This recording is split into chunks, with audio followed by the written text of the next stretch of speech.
不说中国人文学功底深厚呢？写起苦难悲剧就跟文曲星转世了一样。要是以后不打仗了，大哥说的就都能成。没有屠城，不用逃难，顿顿吃我，必然能治。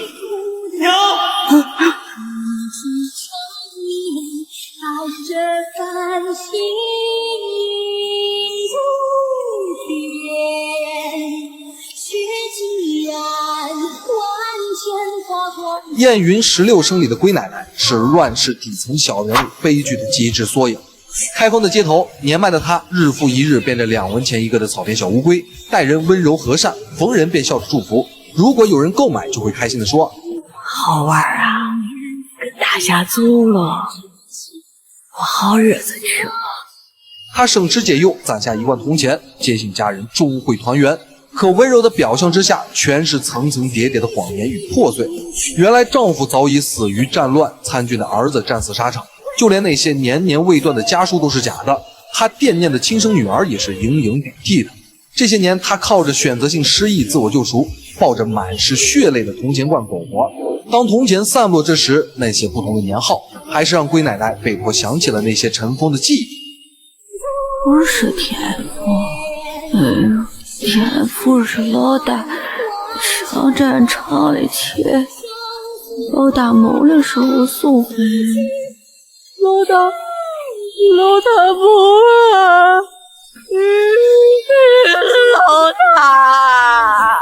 后来战争结束，街头的一声让他重新燃起希望之时，下一秒再击碎幻想，回归现实。这便是独属于中式快慢刀的残忍。再次回忆剧情时，少东家，你是否也曾没有花2文钱买一只龟儿子而后悔呢？如果说龟奶奶刀是人间疾苦的细碎凌迟，那扬手10里的寒光与喜羊羊的师徒线便是先遇光明再夺光明的极致宿命刀。当喜羊羊含冤入狱，被迫与伙伴分离时，全世界都在利用与猜忌他，唯有孤傲的剑圣寒光是他乱世里唯一的救赎。寒光看似清冷寡言，却清静温柔护他周全，教他剑术，陪他成长。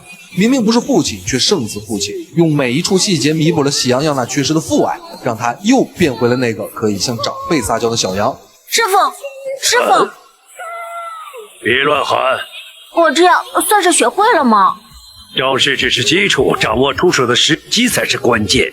然而师徒相伴的山间时光有多治愈，结局就有多虐心。世人皆不知，寒光其实早已身负重伤，命不久矣，本可超然世外，安然落幕，却为了护住喜羊羊，拖着濒死之躯对抗强敌，散尽毕生修为与其力，在月光下以身殉道。他的遗物不多，喜羊羊算一件。少年遇光又时光，这份短暂相遇究竟是恩赐还是惩罚呢？要说中式遗憾美学的天花板，那一定少不了狐妖小红娘。为什么会这样？生孩子怎么会吐血？小宝，还是卖你的金正心。什么？为什么？你为什么不告诉我？年少意气的王权霸业，温柔绝世的东方怀竹，本是外人眼中是天造地设的一对，可他们的意难平是什么呢？是7月初7淮水竹亭，是面具团覆灭，霸业失去剑心，是怀竹虽为妾，霸业未娶妻，还是怀竹留下的富贵独自离开？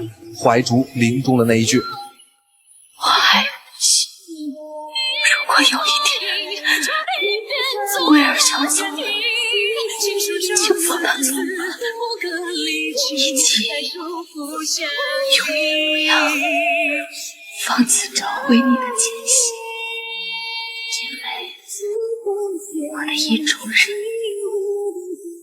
本就是一个盖世英雄。于是痛失爱妻的霸业孤身守着回忆，终生不拔剑。作为狐妖小红娘里唯一一对的人类情侣，所以他们没有转世，更没有再次重来的机会，世间也再无那少年剑客与红衣佳人。